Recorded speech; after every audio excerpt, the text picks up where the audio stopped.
이렇듯이 하나님께서는 사람을 흙으로 빚으시고 그 흙으로 빚으신 것을 하나님의 형상대로 빚으셨다고 말씀하셨잖아요. 그리고 그들을 땅에서 후손이 번창하게 만드셨다는 거예요. 그 얘기는 한 몸이 되었다는 거예요. 남자와 여자가 하나가 되어서 이제부터는 둘이 아니라 한 육체가, 그래서 남자와 여자가 만나서 결혼을 한다는 것은 하나님께서 인간을 창조하실 때 저희를 남자와 여자로 만드신 사실을 상기시켰다는 것을 지금 말하는 거예요. 각각 다른 특질을 가진 두 개의 지체를 만드시고 그들의 만남을 통해서 조화를 이루게 해서 서로 남자가 부족한 거, 여자가 부족한 거 서로 채워가며 도와주며, 그래서 부부가 됐다는 것은 그거잖아요. 서로가 다른 환경과 다른 가정 조건과 다른 직장과 다른 그 지경에서 태어나고 자라서 서로가 사실상 맞지는 않죠. 성격도 그렇고. 왜? 환경이 다른 곳에서 서로가 태어났잖아요. 그래서 서로가 부족한 것을 메꿔주고 채워주고 밀어주고 당겨주고 같이 손잡고 한 방향을 정해서 같이 같은 곳을 바라보며 나가는 게 부부잖아요. 둘이 아니라 이제부터는 하나라는 거예요. 아까 읽었잖아요.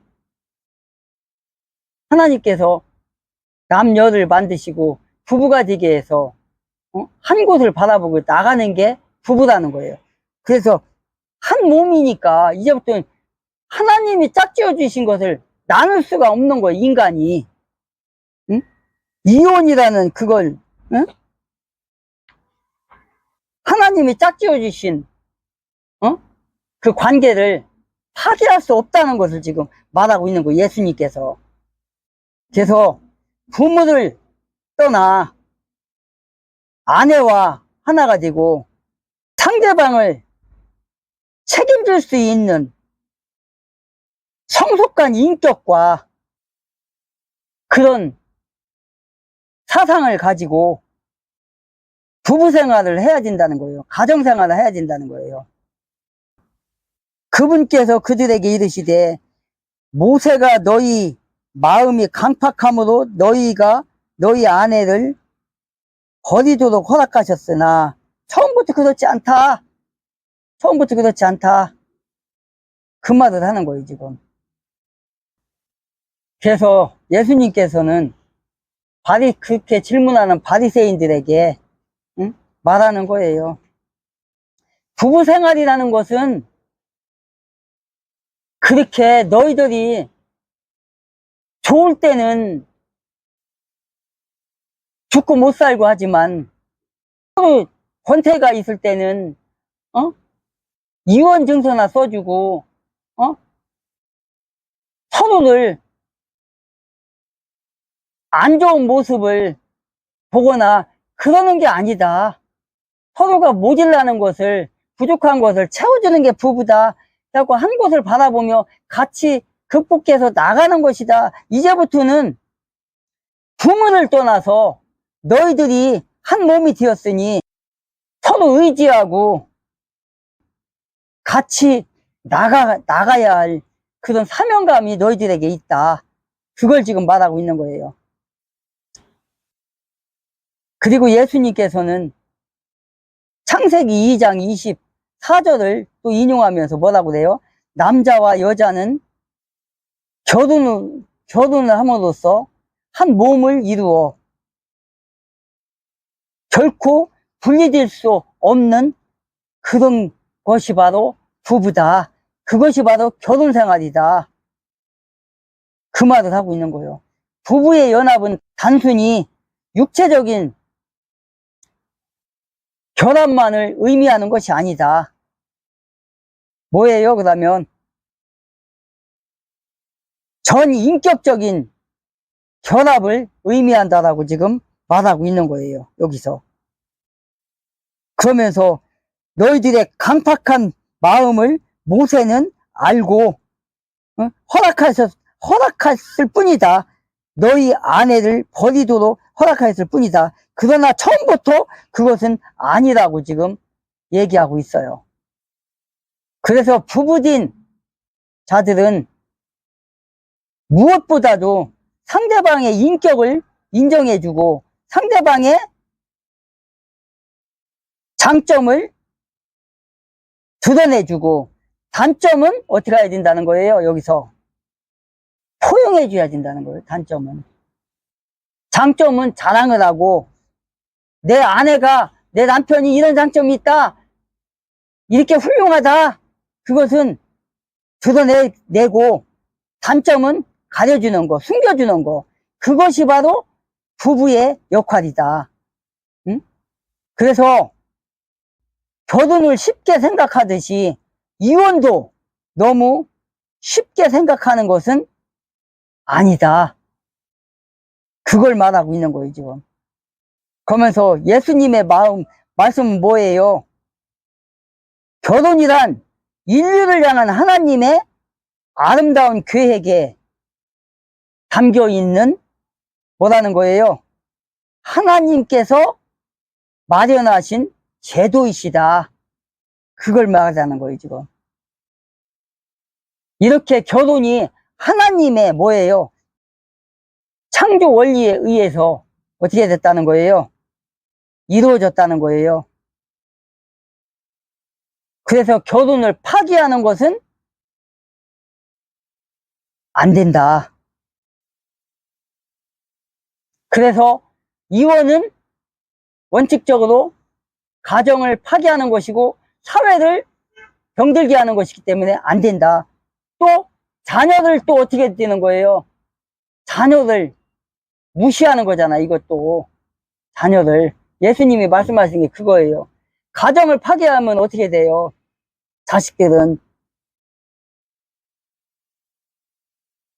자식들이 잘못 빠질 가능성이 많아요.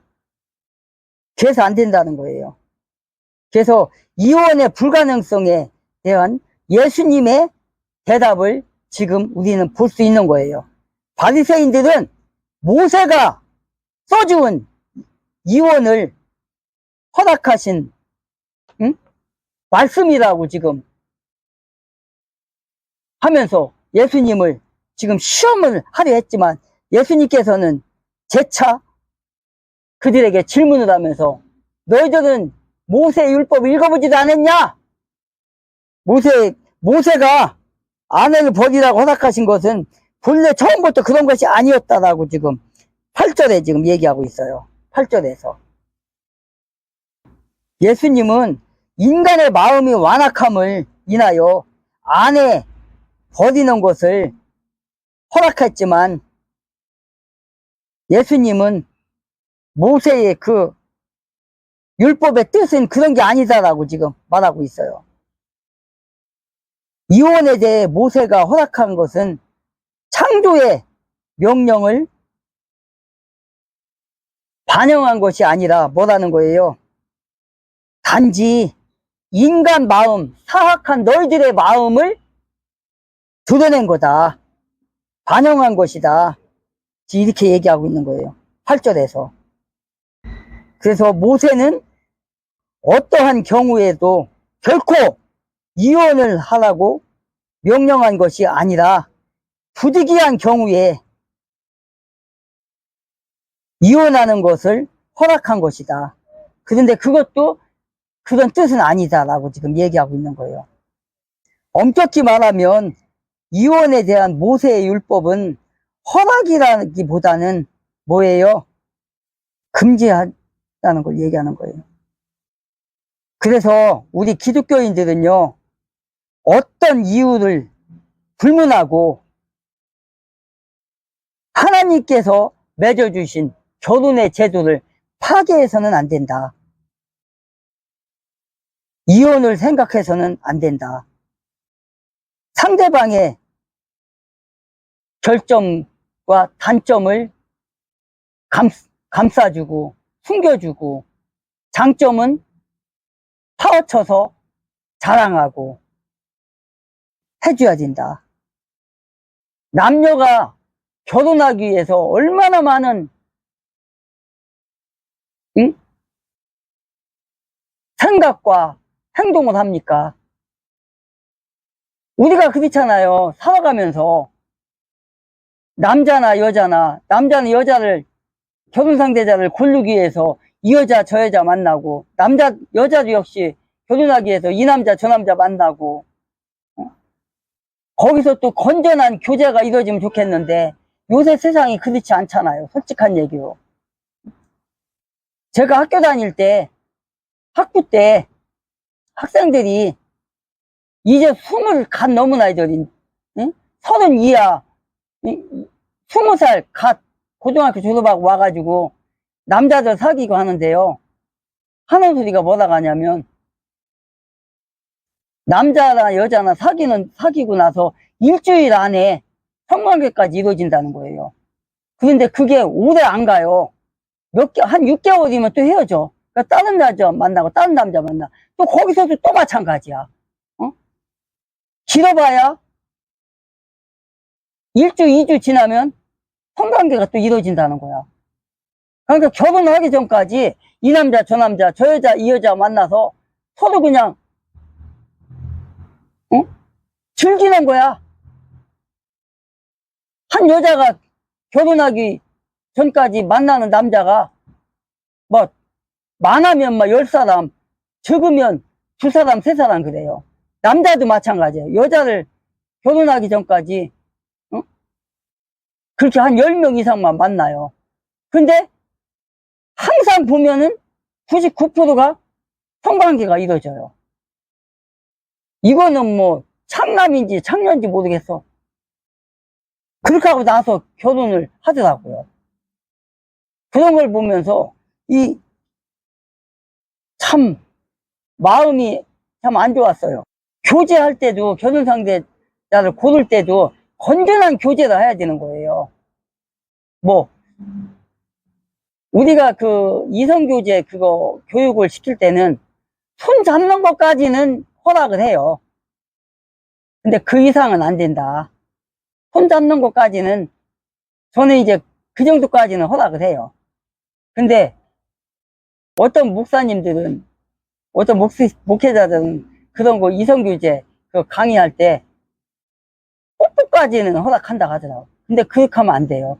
뽀뽀까지 가면은요 결국은 선 넘어요. 안 돼요. 손 잡는 것까지는 괜찮은데 저는 그래요. 그 결혼 그러니까 저의 이성교제 교육은 그래요. 거기까지예요. 거기까지. 그래서 이혼의 사유를 받아들이지 못하는 힐렐 학파와 산마이 학파와의 그런 거. 산마이 학파는 뭐라고 그래요?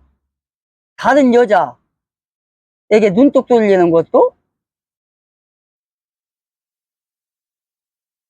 아내 책임. 또 힐렐 학파는 더 자유주의적으로 진보적으로 앞서가서 음식 못하는 것까지도 이혼해 사요. 그러니까 자기네들 욕심대로만 나가는 거예요 지금. 왜? 자기 아내하고 오래 살다 보니까 실직 나거든. 권태기가 있거든. 그러니까 다른 남자하고 결혼하려고 그래서 그러는 거예요 이게요. 그래서 7, 8절에서 보는 것 같이 그렇게 해서는 안 된다. 간음이요 상대방을 죽음으로 몰아쓰는 것이다. 그래서 이혼은 안 된다라고 지금 예수님께서 말씀하고 있는 겁니다 지금. 9절에 보니까 내가 너희에게 이르노니 누구든지 음행 외에 다른 이유로 자기 아내를 버리고 다른 여자와 결혼하면 이것은 간음하는 것이며, 또 누구든지 버림받은 여자와 결혼하면 그것도 간음하는 것이니라 하시니라. 이렇게 말하고 있어요. 9절에서는 예수님께서 음행한 연구 외에는 이혼하지 말라고 했고, 그것은 뭐예요? 간음죄에 해당한다는 것입니다. 그리고 음행한 연구가 있을 때 이혼이라는 극단적 명령을 내린 의미하는 그런 해석은 안 된다. 예수님께서 말하는 건 뭐예요? 예수님께서 지금 9절에서 음행 9절에서 예수님께서 음행한 연구 외에 이혼하는 것은 곧 간음죄에 해당한다고 지금 규정하고 있어요. 그렇다고 해서 이 말씀이 음행한 연구가 있을 때 이혼하라는 극단적인 그런 게 그렇게 해석을 하면 안 되는 거 이게요. 이 말씀은 어떻게 해석을 해야 돼요? 음행한 사례가 있을 경우에라도 먼저 용서하는 그런 입장이 돼야 된다는 것을 말하는 거예요. 그 문제 해결을 위해 노력해야 된다는 것을 말하는 거예요 지금. 부득이한 경우에 최후의 뭐예요? 방법으로 이혼이 허락된다는 것을 말하는 거지, 이혼장을 도장을 찍어주면 끝난다는 말이 아닌 거예요. 그러니까 지금 뭐예요? 이혼을 하지 말라 이거예요 지금. 그래서 우리 그리스도인들은 결혼에 대한 성경적 가르침을 따라야 하며, 그 다음에 뭐가 있어요? 하나님의 인도하심을 따라서 정말 저 남자와 저 여자와 결혼을 해서 유지할 수 있을까? 우리는 결혼하는 것도 고민하고 잘 결정하고 해서 해야 되겠지만, 또 이혼 문제에 관한 것도 정말 더 결혼하는 것보다 더 고심해서 정말 가능하다면 파혼해서는 안 된다. 오죽하면 이혼을 하겠냐 이렇게도 생각하지만 조금만 참으면 되는 거예요. 그 어떤 사람이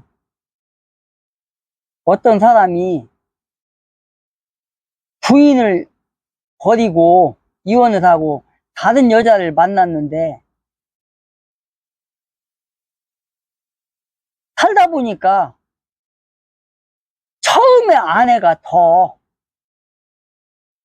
나았다라는 거예요. 처음에 아내가. 정말 처음에 그 아내를 왜 내가 이혼을 했을까? 그런 사람을 봤어요 내가.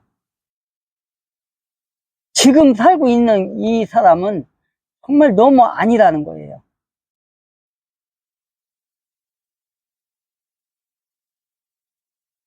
그러니까 그런 말 있잖아요. 조광지처를 버리면 어떻게 다? 그 얘기는 여자한테도 해당되는 거예요. 여자한테도. 그래서 예수님께서 바리새인들에게 한 답변은 뭐예요? 모세가 이혼 증서를 써주라 한 것은 책망하기 위해서 그런 것이다. 그건 거예요. 8절에 그분께서 그들에게 이르시되 모세가 너희 마음이 강팍함으로 너희가 너희 아내를 버리도록 허락하였으나 처음부터 그것은 그렇지 아니하느니라. 10절에 보니까 그분의 제자들이 그분께 이르되 만일 자기 아내에 대하여 남자의 처지가 이러하다면 결혼하는 것은 좋지 아니하니이다 하매 11절에 그분께서 그들에게 이르시되 모든 사람이 이 말을 받을 수는 없고 아버지께서 그 말을 주신 자들만 받을 수 있느니라. 받을 수 있느니라. 12절 자기 어머니 태에서부터 그렇게 태어난 고자들도 얼마쯤 있고 사람들이 고자로 만든 자들도 얼마쯤 있으며 하늘의 왕국을 위해 스스로 고자가 된 고자들도 있나니 그 말을 들을 수 있는 자는 그 말을 받을지어다 하시니라. 이렇게 기록하고 있네요. 10절에 10절과 12절까지. 이게 뭐지요 지금? 제자들이 예수의 말씀을 듣고 이혼의 규례가 엄격함에 따라서 차라리 결혼하지 않는 것이 더 낫지 않습니까? 이렇게 지금 질문하는 거예요. 아, 예수님, 이렇게 힘들다며, 결혼하는 것도 힘들고, 이혼하는 것도 이렇게 힘들다면, 차라리 혼자 사는 게 편하지 않나요? 차라리 결혼 안 하는 것이 더 낫겠네요? 이렇게 지금 질문한 거, 이 멍청한 것들이. 응? 뭐예요? 예수께서 이혼은 거의 절대적으로 불가능하다고 지금 말씀한 거잖아요. 그랬더니 미리 겁나가지고 지금 이러는 거예요. 그래서 그러니까 예수님께서 제자들의 그 질문을 듣고서 지금 뭐라고 그래요?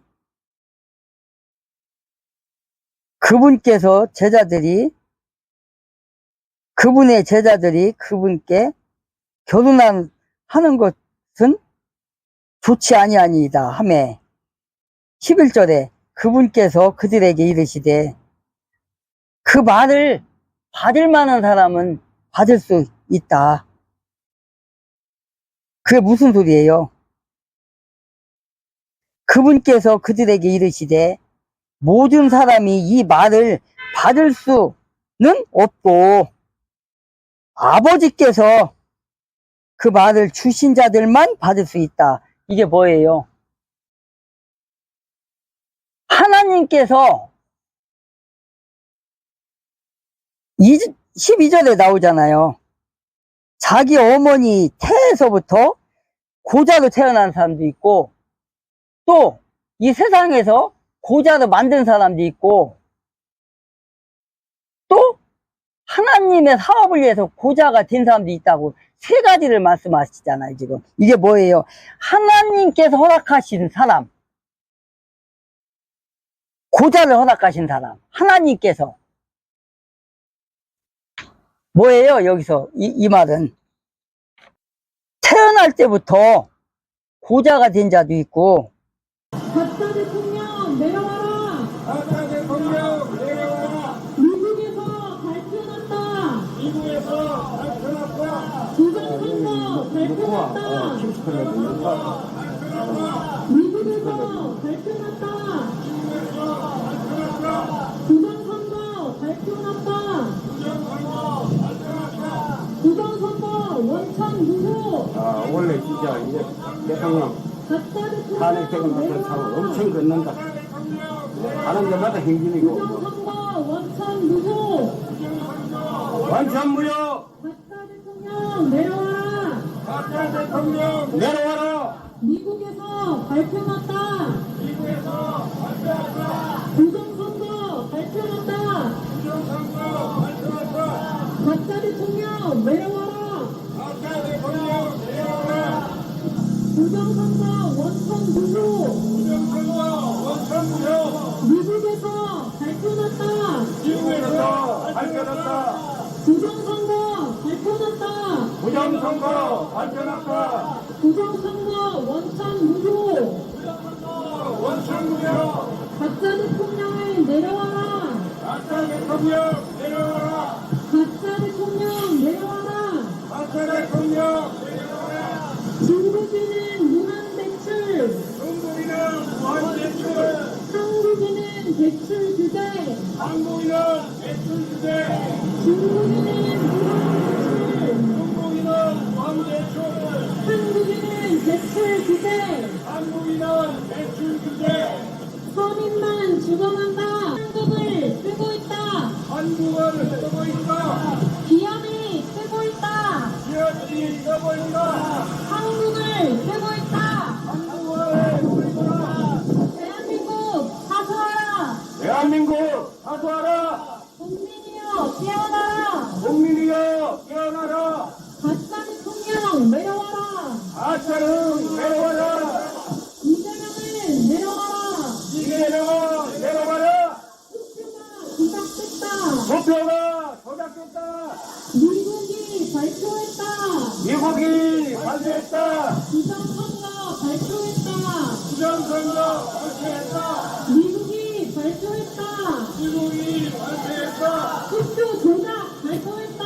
투표 조작 발표했다. 부정선거 발표했다. 부정선거 발표했다. 박사 대통령 내려와라. 박사 대통령 내려와라. 대한민국 사수하라. 대한민국 사수하라. 국민이여 깨어나라. 국민이여 깨어나라. 중국인은 무한대출. 중국인은 무한대출. 한국인은 대출 규제. 한국인은 대출 규제. 서민만 죽어간다. 서민만 죽어난다. 독재가 시작됐다. 독재가 시작됐다. 국민이여 일어나라. 한국을 쓰고 있다. 한국을 쓰고 있다. 나라가 망해간다. 나라가 망한다. 국민이여 일어나라. 국민이여 일어나라. 국민이여 깨어나라. 국민이여 일어나라. 나라가 망해간다. 나라가 망한다. 미국에서 발표했다. 그래서 발표했다. 부정선거 발표했다. 부정선거 발표했다. 박사 대통령 내려와라. 박사 대통령 내려와라. 박사 대통령 내려와라. 박사 대통령 내려와라. 나라가 망해간다.